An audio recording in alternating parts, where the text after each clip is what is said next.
Hi everybody, I'm your host Blake Repine, and what I want to talk about today is what is leadership.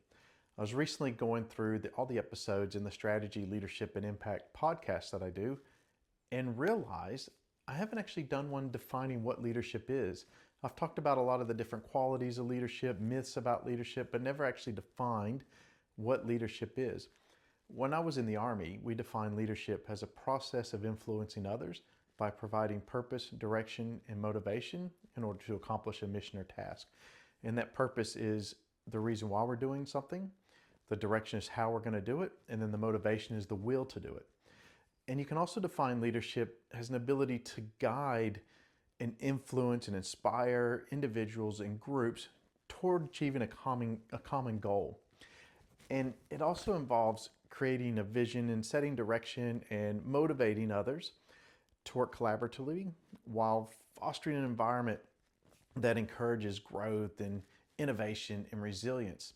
And at its core, leadership is about influence, not authority. A great leader earns the trust and the commitment of his team.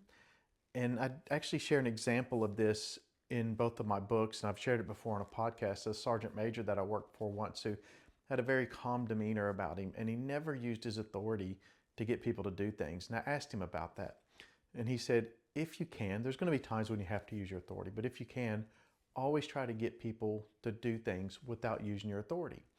If you're doing that, they're going to want to do things for you instead of you forcing them to do things for you. So I actually took that on board, and I've always tried to use that same approach. So don't rely on the power that your position has.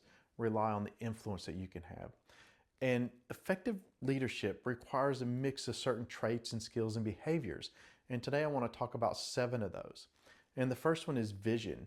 So you need to have a clear understanding and a compelling difference to where you're going to take your team or organization in the future. And the next one is communication. So sharing those ideas and sharing that vision and everything, you have to communicate it in a method or in a manner that resonates with others. And whenever it resonates with others, you actually elicit an emotional response. And people tend to do more on an emotional response than they do on an actual just program response or just a compliance response. So again, communication is not just saying it, it's getting it to resonate and saying it in a way that resonates with other people. And then the next one is empathy. It's understanding and valuing the perspectives and the needs of others.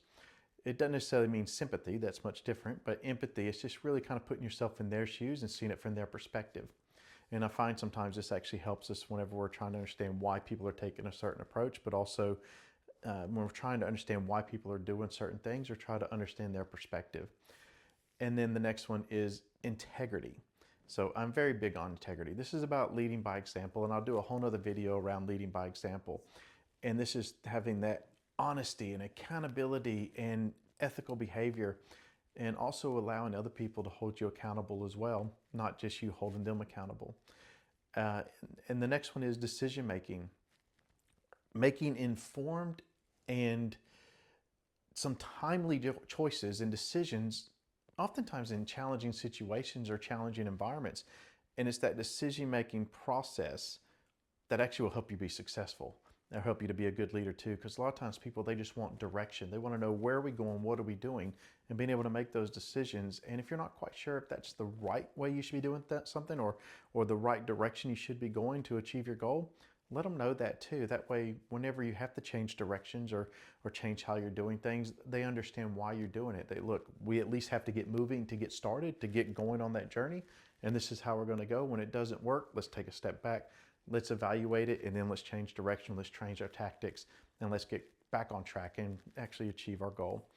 And then the last one is inspiration. So energizing and motivating individuals to strive for excellence. And this one's an interesting one. So sometimes we have to provide that inspiration, but sometimes we need to teach people to find their own inspiration or their own motivations, and understanding what are their motivations to do certain things and how we can get the best out of them.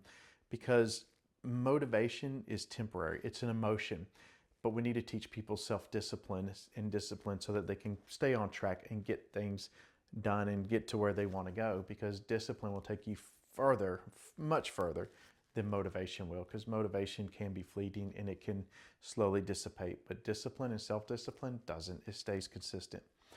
But like I said before, leadership, it takes many forms. You have transactional leaders that drive cultural and organizational change, to servant leaders that prioritize the needs and wants of other people. And your style of leadership and your method of leading, it's going to change based on the different situations you encounter. And it could change day to day depending on certain meetings you're in or other environments you're in. I know some days I have different meetings with different departments.